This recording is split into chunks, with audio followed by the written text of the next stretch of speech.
Good evening and welcome to episode 101 of SCOTONOMICS. Thanks so much for joining us. We've got people watching us on Twitter, on Facebook, YouTube, and also on TikTok. So thanks everyone for joining us. The first thing I'd like to do is welcome my co-host, Karen Van Sweden. Hello, Karen. How are you doing? I'm good. How are you? Yes, I'm very well. Thank you very much. Before we play tonight's episode, I was just wondering if there was anything happening in the UK election cycle this first week on the economy that you maybe wanted to chat about and see if any comments from our audience as well. So firstly with you, but any comments from our audience and what do you think's been interesting and conversations around the economy so far in the UK in the first week of election campaigning? Yeah, I think the top thing for me is the interview with Professor Brett Christophers that I've put up on my Twitter page as well. His assessment of GB Energy, which Keir Starmer has now said is not going to be a nationalised energy company. It's going to be an investment vehicle where public money will be given to private actors, which I think a lot of people have had enough of. So that's quite interesting. And really his book is, the title of his recent book is called The Price is Wrong. And really what he's saying is that it's just not profitable enough to be interesting for the energy companies. So really, I think that the fundamental thing he's trying to point out is really, the government needs to step up and just do this.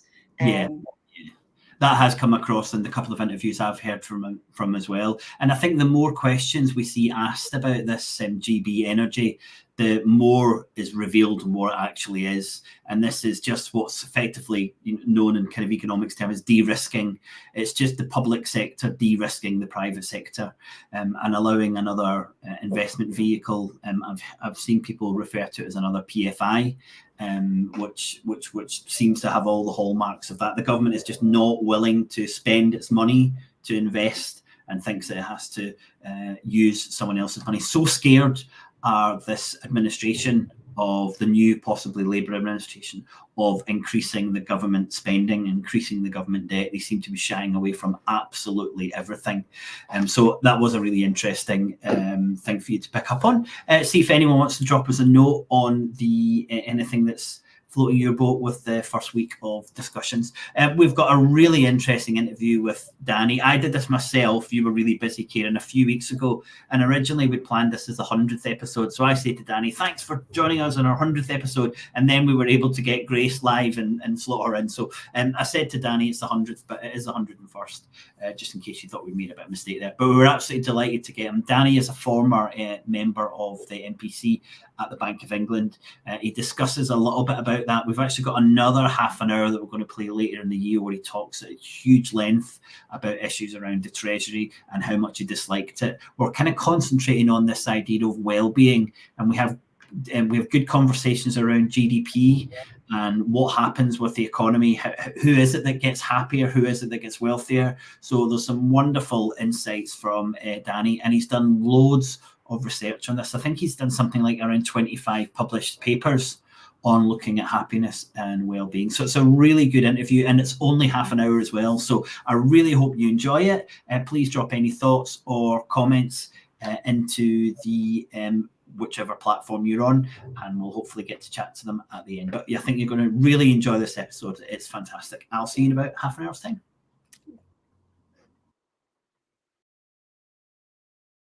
Hello, Professor Danny Blanchflower, and a special thanks for appearing on our 100th episode of SCOTONOMICS.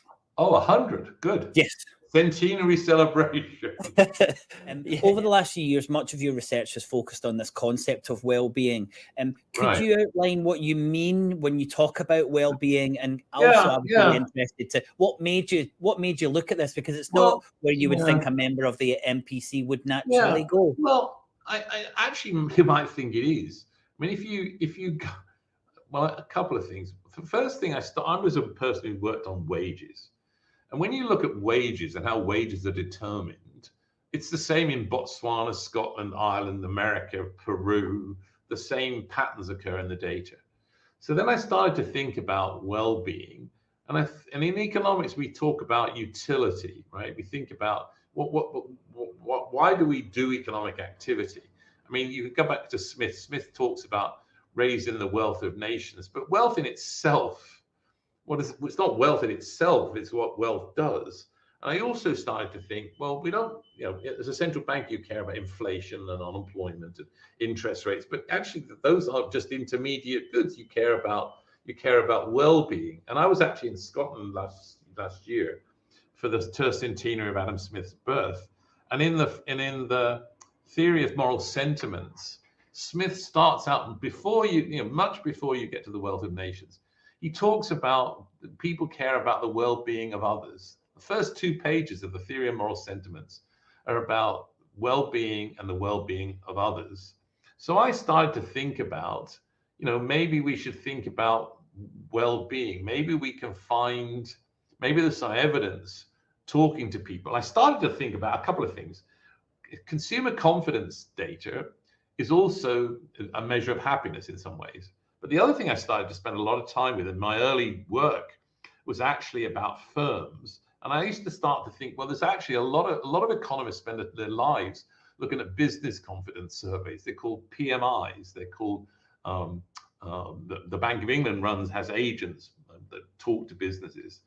In the United States, the Beige Book is a publication every month from the 12 banks around the United States, where they talk to people and ask them about their well-being. So I sort of essentially started to think about, well, what if you're interested in firm well-being, like how do you think things are going? Are you going to invest in stuff? Are you going to hire people? Are you going to fire people? Well, that turns out to have really good predictive power. So then I started to think about, certainly in 2008, I started to think about what I call the economics of walking about, which is just a classic one. In the early 2008, I started to think that maybe retail sales were falling. And I gave a whole series of interviews, and I was in a cab in Oxford Street. And I'm talking to the guy, and he goes, I know you. I know your voice. You're on the MPC, aren't you? And I said, yeah. And it was in early March, I think, early January 2008. And he said, well, I want to show you something. He said, I've spotted something. So we're driving up and down Oxford Street. And he said, do you notice anything? He said, I've noticed something for the first time in 30 years. And I went, well, what's that? And he said, look around you. And I looked, and he said, for the first time in 30 years, people haven't got shopping bags. Well, it turns out that was true. People had stopped buying stuff. So you ask people, how do you feel?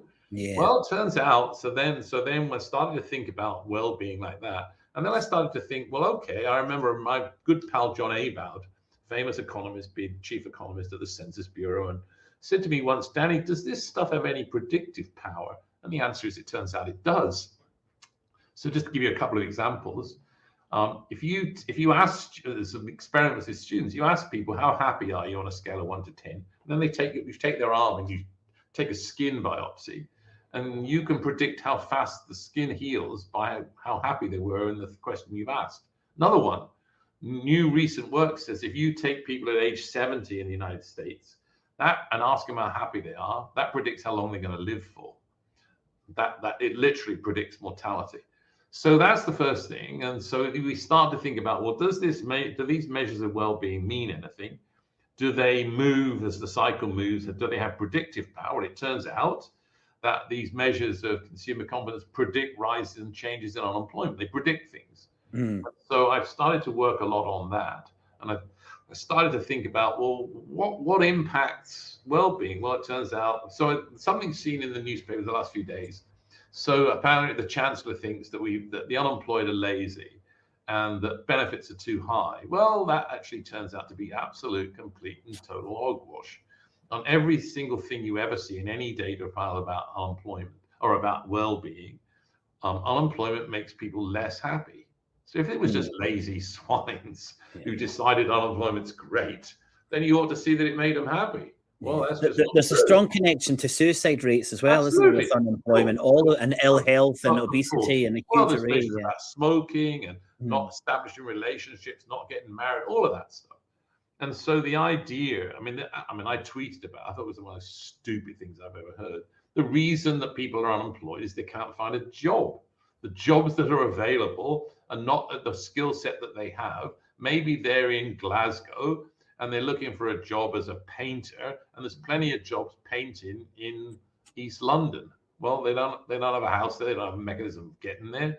And if you go back to the full Monty, I always remember the full Monty, Why did those guys in Sheffield end up being strippers? Well, they didn't want to do that. The reason was they couldn't find a job for love nor money. And it was, it was the only thing they could do to find a job. So I always remember that. So anyway, so this is a great deal about that. I've also been interested in things like, well, can you validate it? And it turns out that if you look at happiness and unhappiness, it's very much like things like pulse rates. It turns out if you model people's pulse rates, that looks awfully like what they say about happiness. So that validates things. If you look at the taking of antidepressants, you look at admissions to psychiatric. So there's a great deal of stuff that you can get from well-being. So I was interested in it as a central banker. And I think, and what you see in the data is that the Great Recession comes along and hits well-being like crazy, right? And so that has, and the rise in unemployment hurts people. So you really ought to think about to what extent are people hurt by things, who's hurt the most. And so that's a great deal of what I've been doing. And I've written lots and lots of papers on it. And then all of a sudden, in the last 12 months, I've had to sort of backtrack on things that I've worked on over the last 15 years because I'm a data guy. And you look at the data, and I suddenly started to look at the data, and things that I'd seen in the past no longer were present. So we've now had a huge transformation in this field. And Larry Elliott has a column last Sunday about the work that I've been doing, and we can talk more about it. But this is really scary. This is now scary evidence. Suddenly has transformed the world. Now in the world, and we'll get into your paper and your ideas around kind of why younger people have such poor well-being. But we're in a point where a lot of these people were born in 2008, or were maybe entering the jobs market, and then we had like a COVID. So this last 15-year period has been unlike any 15-year period before. And you would expect that to change the data, wouldn't you? You've got to kind of look at that and start using that. Well, I mean, we're all, I mean, in a way, the biggest puzzle about these data is essentially what you would have thought, that the Great Recession was something that's driving things. But actually, we can't really empirically prove that because, well, what I'm going to talk about, so I just explain what was happened. So a great deal of what we've seen in the past, particularly driven in the United States, was a big rise in the ill-being of prime age, less educated whites. And so Case and Deaton have written about that. And you think about ill-being, hump-shaped in age. So what Case and Deaton wrote about was that, that drug overdoses, suicides, alcohol poisoning peaked in midlife. And you might think that these groups of people who were left behind were exactly the people who voted for Trump, who voted for Le Pen in France, and to some degree voted for Brexit in Britain. And so that was the driving force that this group of people have done particularly badly. And there's a hump shape in ill-being and a happiness U-shape. Well, what's happened since 2011, and it's 2011 that's really the starting point, is globally, particularly, we started out looking at the US and the UK, but what we've seen is a huge rise in the ill-being of the young, such that this hump shape has now gone. Ill-being just declines in age. And so we've seen this enormous, terrible phenomenon, which starts in 2011, and the trend rises, and then you get to COVID. But COVID clearly is not the cause, because the trend was already there. 2011 to 2020 is here, and then you get to COVID, and COVID exacerbates and extends it. And now we get to 2020, and I'm doing lots of work for the United Nations, trying to think about this around the world. And basically now it turns out this is a global phenomenon. The young are the most mentally hurting group in 100 countries that we've looked at: India, Pakistan, Bangladesh, Egypt, everywhere around the globe. And obviously the question is why? And a great deal of it has basically starts in 2011, and it particularly impacts young women. Well, what's the thing that's correlated to it? So John Haidt and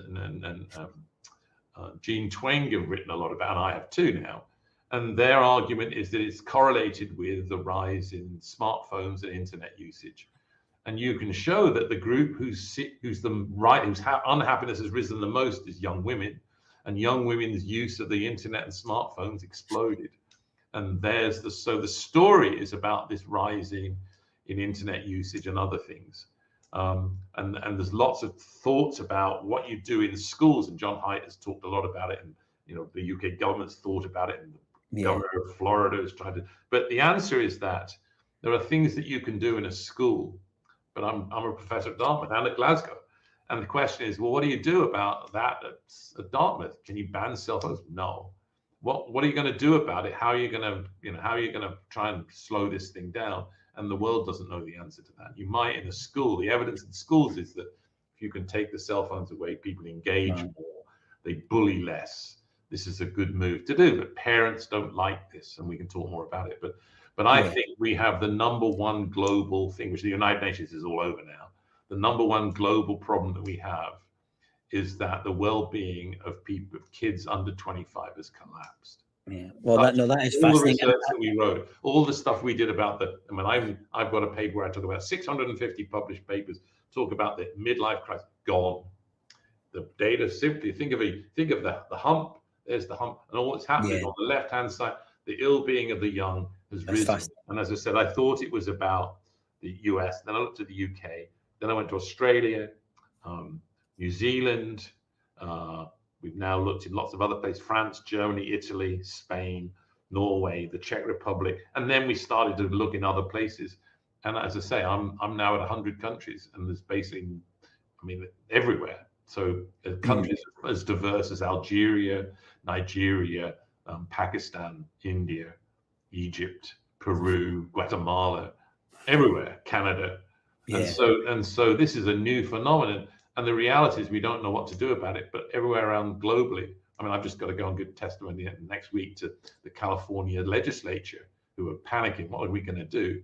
And so this is going to be the #1 global phenomenon in the next 5 years, I would argue. And partly because we have no clue what to do about it. Noticed you sent a tweet out a couple of days ago that you said you're interested on people's views. Why the big decline in well-being? So you've kind of really focused on smartphone use on the internet. What did other people say? So obviously a lot of people talk about COVID. A lot talk about that, but obviously my response to that is, well, it's not COVID because it all happened before it. You would think, as you rightly said at the beginning, you'd think it had to do with the Great Recession, but think of the logic here. So what you see from 2011 is a big rise in cell phone usage, a big rise in the ill-being of the young as the unemployment rate comes down. It doesn't have the right sign. Right. And you can't despite the fact you ought to think that a Great Recession comes.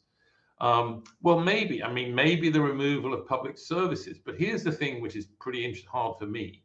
My first pass at this was to go and look at, in the United States, we have data, and we have it in the UK now too. I started to look at data for high school kids. So look at data for 14 to 18-year-olds in 2011. And what you see is that the ill-being of 14-year-olds in high schools starts to deteriorate from 2011. It's hard to argue, right, that that's because of rising unemployment. Well, maybe. So we've started to do things like, to what extent would you think the ill-being of 14-year-olds is driven by the Great Recession and labor market stuff? And to this point, we can't find any evidence for that. So my first point was, well, okay, if it was happened to 15-year-olds in 2014, they're unlikely to have been impacted by the labor market or by, so a lot of research is going on. But to this point, nobody's been able to show you that. So obviously there's things like the breakdown of the family, the removal of public services, all of that. These are kind of the classic reasons, aren't they? The bowling alone type kind of responses. But you need three things here to be able to explain it. The first is why 2011? It's a king, right? Everything you show, all the things you said is true, and then it's 2011, suddenly this thing starts. Second, why does it apply especially to young women?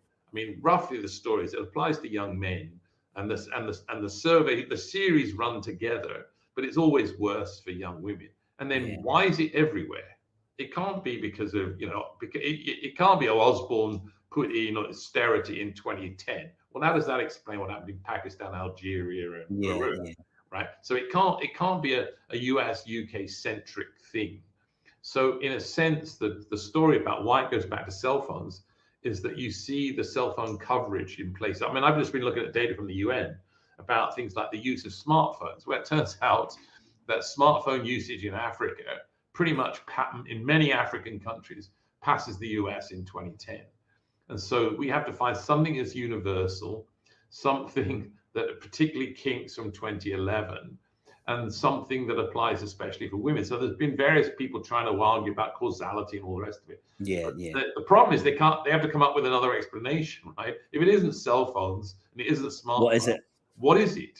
Yeah. And you ain't come up with anything, and it doesn't really matter in the sense that we then have to find out what are we going to do about these. I mean, so the data I'll give you in America, essentially the data that I have in my head in America is that when asked the question over the last 30 days, how many of those 30 days were bad mental health days? 11% of girls between 18 and 24 say every day. Every day of my life is a bad mental health day. We have consistent evidence for the UK as well. We call that despair. So if you have 10% of your young people saying this, well, then we worry about what the implications will be. They won't perform well in the labor market. They won't establish families. They won't. You know, they'll become unemployed, and perhaps more disastrous things. They'll be sick. There'll be mental consequences. Yeah. So the society. So again, I'm going to talk to the California legislature, and I said I don't really know what to do, but my advice to you is go and spend a whole load of money and try and think about what to do that will work. Yeah. No, it's. I think for me, you've highlighted the huge variety of problems that affect a society and affect an economy, and we're still unable to even But go back in a sense to here's this trend that was going on that I hadn't really spotted, starting in 2011. So think about what George Osborne did. He cuts youth clubs, he cuts policing, he cuts libraries, he cuts swimming pools, he cuts social support for young people. They stop building schools. They don't deal with that. So as you're doing this mental health crisis of the young is coming, and you're doing everything you possibly can to harm them. That's what the reality is. So even though it didn't cause it, this collapse of public services, the collapse of, think about, I mean, there's apparently some huge number of kids now that are being, the GPs are saying should go and get mental health care and help, because now we're 12 years into this crisis. But what did the government do? Cut spending on the NHS, cut spending, not enough GPs, 7 million people on wait lists. So now these kids who are in a very bad situation, there's no help for them. Well, that's the fault of Osborne and the cuts of public spending and the lack of investing in the healthcare crisis, because they missed this terrible crisis amongst the young. So they've done exactly the opposite of what they should have done as this crisis was emerging that they didn't spot. Just like the Great Recession, they didn't spot. They didn't spot the crisis that Michael Marmot and others have been calling for, the rise in child poverty. The child poverty and all this situation going on is not unrelated to, you might think it's not unrelated to the rise in inequality, but what are you doing about the fact that now huge chunks of your young people are in trouble? And what are you doing about it, Chancellor? You're arguing about taking benefits away from the disabled. Absolutely. You're arguing about removing things. So you're precisely doing the opposite of what you should be doing. This is quite a good example, I think, for me, of this kind of mission-orientated approach that, that Mariana Mazzucato talks about. Yeah, sure. And I think the Scottish government have said, we want to eradicate child poverty. And that's like a mission kind of statement. And, this is really topical at the moment because we've got a new administration that's prioritized economic growth, and it's linked economic growth to this ability to eradicate poverty and deliver a better future. And I don't think I'm paraphrasing by saying that they're saying without economic growth we can't do any of these things, and it's only with economic growth that we can. There's nothing new about that, right? But the Labour are also talking about how the economy needs to grow, and I just kind of really wanted your thoughts on this kind of connection, this understanding that when we've got economic growth, does well-being sometimes always definitely get better? Does GDP lead to an increase in well-being? So to help, think about helping these young people.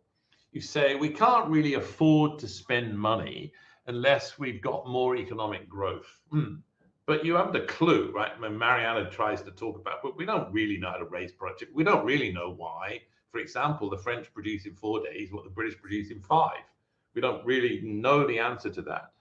But supposing the country was invaded or God forbid, had another pandemic. So when the pandemic comes, did they say we can't afford to pay for the pandemic unless we have growth? Would we just, country's going to be invaded, just run the white flag up and say, oh, we can't afford to do that? Well, the answer here is maybe you should be investing in the future of the country by investing in trying to eradicate child poverty, because that might well, in fact, raise productivity. So I don't really think you say, we wait for economic growth. Maybe you invest in your people, which is how you get economic growth, right?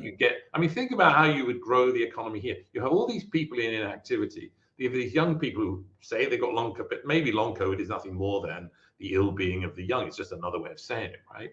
So how could you generate economic growth where you could get 1 million people out of inactivity and you could get them working? That would raise taxes. That would raise tax take. So I think this is a mistaken thought. Invest in your people. Think of it as, what happened in the pandemic. Did he say we can't go and borrow money? Well, go and invest in the future.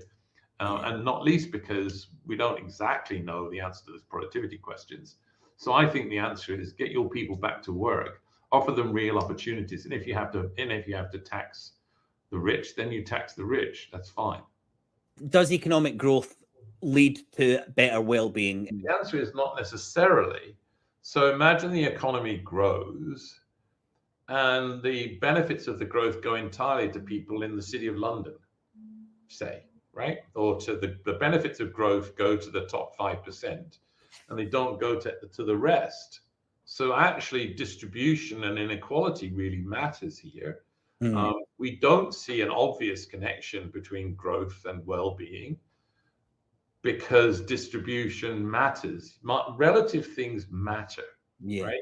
So here's the story. In a sense, the story has been in the United States. So let's go back to the story for the United States. Over the last 40 years, you say GDP in the United States has risen. Happiness hasn't. If anything, it's fallen. So there's no obvious connection, right, between growth and well-being. No obvious connection at all. Why would it be there? If we keep saying economic growth is going to generate a rise in well-being, why has it not done that in the last 50 years in the United States? It hasn't. So absolutely. I think distribution matters. Go back to Smith. Smith says we care about the well-being of others. And so here's the story in a way. If my income rises by 10%, well, I go buy a Mercedes. And you say, haha, I'm so much happier. Well, actually, what if you go buy a Mercedes as well? Turns out that my happiness doesn't rise because relative to you, right? There's all sorts of experiments been done, right? So think of the experiment. Would you like the following choices? You get 6 and everybody else gets 4, or you get 5 and everybody else gets 1. Well, you've been offered the choice between 6 and 5. So economics says you should choose 6. Well, huge chunks of people choose 5, 1. Because relative to everybody else, they're better off. The relative thing matters. And obviously the other issue is, who do you compare yourself to, right? And obviously with social media and other things, people may well be comparing themselves differently than they were in the past. This could be about some of the story about why the young are so unhappy is maybe they've opened a world of social media where they're comparing themselves to successful, people on the internet. And no longer are they comparing themselves to little Jimmy down the street, who's just like them, got a bicycle and, their parents are pretty much the same. Now they're comparing themselves to the son of some billionaire. So I think the answer is it's not simple to argue that growth generates well-being. I think the big thing is who you compare yourself to and what do you do with that growth? And if you decide you're going to make the poor poorer and give it all to the friends of the Tories, well, the well-being of the country doesn't rise, but the well-being of your pals might have. But certainly, some people the well-being of your pals who live in West London may have all risen on the backs of the declining well-being of the rest. So I think that Labour's on this and has to start to think about, and Gordon Brown was on it. Personally, I would be happier to see a decline in poverty. I would rather the decline in poverty than Firstly, you've just defined capitalism for me, which was good. So thanks for that. Well, think of your pals who live in you know, live in West London may have all risen on the backs of the declining well-being of the rest. And the second point about it is, you know, we're talking about that question around Scotland, and the two things are clearly linked in Scotland. Absolutely. You know, and I think, and I've certainly got an issue with that. I actually think that raising GDP might reduce well-being depending on how you measure it. Well, think about who gets the benefits from it. Yeah. Right. I mean, remember economics, and what was the famous quote about economics, which is that, what was it? Economics can understand efficiency, but the optimal allocation of resources may still be perfectly disgusting. Right. Yes. Yeah. Because economics has little to say about distribution.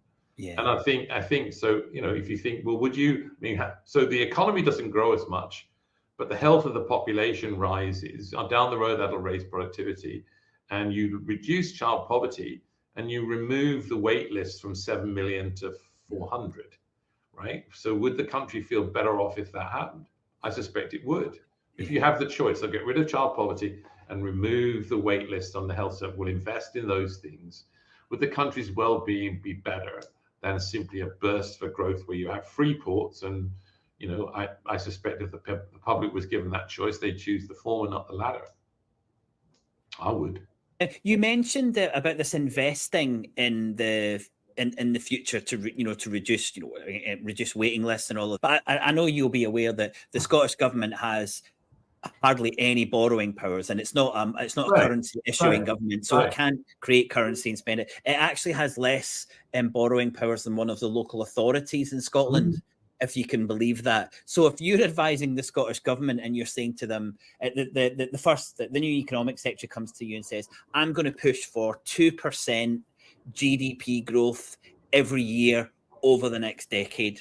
If that's what she said to you, and she said to you, how can we do it? What tools have we got where we can actually push towards that type of level of growth? The answer is that it depends what you're fighting against. Right? It depends on what the central bank is doing, depends what the Treasury is doing, depends what regional policy is. So imagine you're pushing for 2% growth, whereas the central government is doing something else. Right? I mean, you're pushing for it, but the Bank of England doesn't care about unemployment in Scotland, so it keeps interest rates unmercifully too high, and your ideas of trying to generate 2% growth are extremely limited. And so, obviously, that my view would be that that's a problem. And obviously, if there's going to be an independent Scottish government, it's going to have borrowing power. You may be aware of the success of the Scottish government's child payment, which is a kind of £25 weekly payment for people who are also on certain benefits. And the FT recently described it as turning Scotland into a European pioneer in reducing child deprivation. Is this the type of policy that you think would greatly increase well-being? And can you explain the position from Westminster compared to that? I mean, I do recall, I have a daughter who went to St Andrews. I have a son-in-law who's Scottish, a grandson who's Scottish, and I have a position at the University of Glasgow. It's clear that there were a couple of policies, if my recollection, which were very popular, which was free education at the Scottish universities for the Scots. So my son-in-law went to St Andrews and didn't have to pay. And then I remember also, you know, the freeing up of the tolls on the bridges, which had positive benefits to people. I mean, these kinds of measures are pretty popular, it seems to me. I mean, especially in a period where the economy has been struggling. You're in recession. I mean, Gordon Brown has been pushing it. I mean, when he was Chancellor, he's been pushing it as the UN Child Ambassador. He's been pushing it, and in columns he's been writing in the Guardian recently. I mean, it looks to me like an incredibly sensible thing to do. I would have thought. I mean, the evidence that I see is that the well-being of people is impacted by that. I mean, I'm going to finish with this. I love this quote. I have three kids. My wife has 3, so I have 6 kids and 10 grandkids. And my view is that my well-being is basically determined by the well-being of the least happy of my 16 and my wife. So I take the view that the well-being of others is a really big deal. And the evidence in the data is that that's true. And so, you know, I think it's a really great thing to go and improve child poverty, try and be the front runner to that, and devote resources to it, because it has positive effects. But I'm just going to stop, and obviously I have to go teach now. But I think, in a sense, the way to think of all of this is people's well-being is raised by investing in people, and especially investing in children. And I think if you think about the ill-being of the young that I've talked about, the country's going to be better off if you invest in trying to improve their well-being and do something about this social event. It has a priority. Just like if you have a pandemic come and you were invaded, what would you do? So you need to prioritize and stop going with the silly nonsense about we can't afford this. Of course you can afford it. Fantastic. I gotta go. Brilliant. Danny, thank you so much.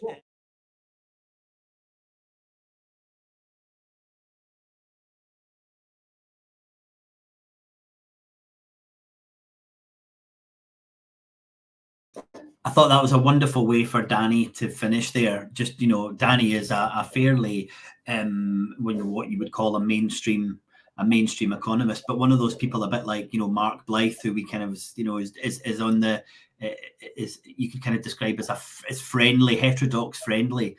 And there he was at the end saying, we've got to start realizing that we can afford to pay for what we need. You know, so I thought it was a really good way for him to finish that interview. What were your thoughts on that, and also from the audience? Yeah, so it sprung to mind a report that I'd read, the 4th Annual Mental State of the World report that I downloaded a wee while ago. And what it said was that Sri Lanka, Italy, Georgia and Nigeria have the lowest percentages of respondents who are distressed or struggling.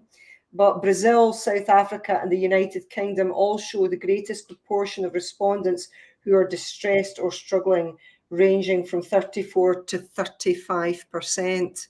So we do seem to be an outlier, along with other countries as well. I thought it was really interesting what he said about making comparisons. And I've been thinking this as well, because there was a book came out, you know, maybe now 15 years ago. It was before I went to university, called The Spirit Level. And it made that point about the problem with inequality is that people then see the people who are doing better than them and they think that they're failing. Yeah. And I haven't been a victim to that personally. And I think there's a number of reasons for that, although I've never really earned much money. But, you know, so when I was younger, it was Hello magazine. So you go into a supermarket and you'd have all these magazines sort of showing you how the wealthy live and their houses, etc. But now that's on your phone. That's on your phone. You can look at, and I mean, you can look at really seriously extreme wealth. And actually, I've just seen a Netflix program called Buying London. And there's another example of extreme wealth, you know, really in your face. So, you know, some people are victim to that. They feel, you know, I'm failing because I'm not doing that. Yeah, I think that's a really important point. And Danny said that, you know, the bit of evidence that seems to correlate best over what's happened with young well-being is their access to smartphones and social media. And I think that's a natural conclusion to draw from that. It'll be really interesting to see once, you know, there's more research carried out on that. But that's certainly the feeling I get, because you do compare yourself to the people that you consider to be your peers, and that opens up a broader spread of people who you're comparing yourself against. And we've got some comments around capitalism and whether or not it's a system that's able to design that. I'm just going to pull up Chris here. Oh, won't let me do that for some reason, Chris. Sorry, I don't know why that's not letting me pull it up. Normally does. We need a different system based not on capital return for those who have wealth and want to use that wealth to create more. The greedy at the top of capitalism needs to be stopped. We had a bit of a conversation here about, well, if we don't focus on GDP, how do we calculate well-being? You know, how do you ask people how happy they are? And these are certainly issues that I know a lot of people are grappling with. If it's not GDP, then what? I know I've mentioned before on the show, but the idea from her name will come back to me, I think, that you can, one of the well-being measures to use is how many young girls are able to cycle to school. And that's a measure, you know, that's a measure that just touches, with Catherine Trebek, that's a measure that just touches on so many different areas.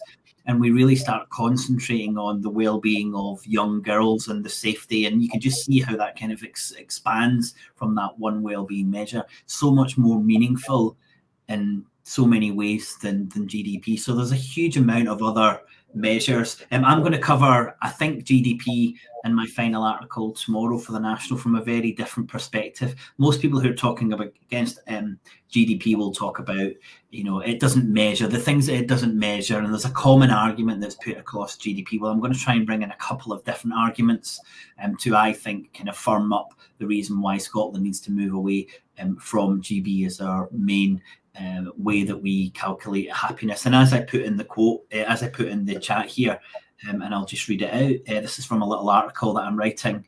But our minister, the current Scottish Government's Minister for Climate Action, Gillian Martin, made the standard comment at the SCOTONOMICS Festival of Economics. She said, in order to get a fairer, more equal society where we eradicate poverty, there needs to be economic growth. And that's a clear definition. And as I said in this article I'm writing, I'm not selecting Gillian Martin.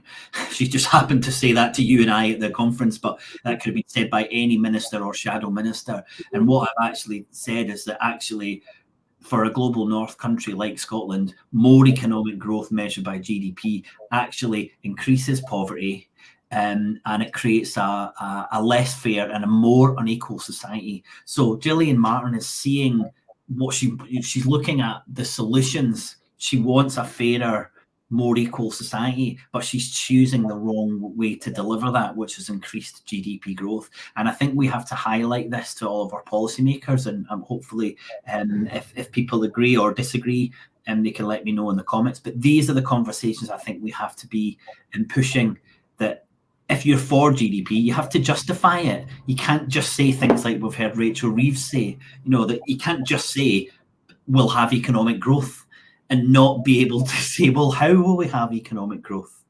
I think this goes back to a conversation we had with, you remember the lawyer from America, his name escapes me, when he was talking about his girlfriend's mother was a politician. And he was talking to her about MMT, and she said, I know this. She said, but I can't discuss this. And I think there's an element of that with our politicians at the moment. They're not through the Overton window of talking about steady state economies or even degrowth. That Overton window, we've still got to smash through that. And I think, you know, what we're doing with this programme and other things will eventually get there. I think what was also really interesting that he brought up was the investing in children. Now, the Scottish Government do that, you know, the baby box, the child payment. And, you know, I know there's a big meta-analysis was done on this. I can't remember who did it, but I'm sure you could find it. But the meta-analysis basically says the money that you spend on children and childcare is the best money that you could spend as a government. It is absolutely the most bang for your buck in any economic sense.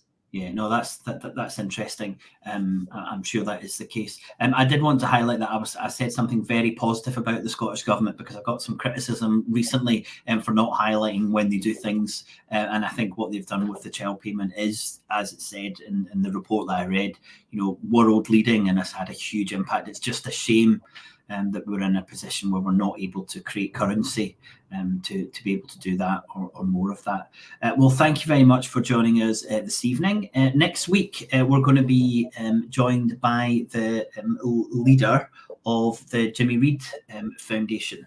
And we're going to speak about all their work, and I'm sure we'll have a little conversation about Jimmy Reid as well. So please do join us next week, and look out for our article, my article tomorrow, a fresh take on what's wrong with GDP. Thanks so much for joining us. Please do like, share, comment, all the usual stuff, and we'll see you soon. Thanks for joining us. Bye for now. Bye-bye.